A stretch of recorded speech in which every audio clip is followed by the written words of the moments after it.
Today we talk about how can you enable dark mode on your app. We're going to figure out the solution or know how you can do that on your app. So you just follow these ways and it's going to work with you. All you have to do is first you just go down, click here on profile down here.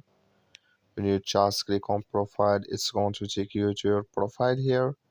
Then all you have to do next, you just go above this sign, click on it. So then it's going to take you to next here. It's going to show for you like this here.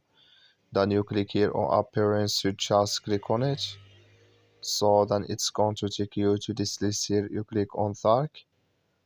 So then automatically here it's going to change with you to dark mode like you see on your app. So that's all you have to do to change it to dark mode. That's all. I wish you I get it.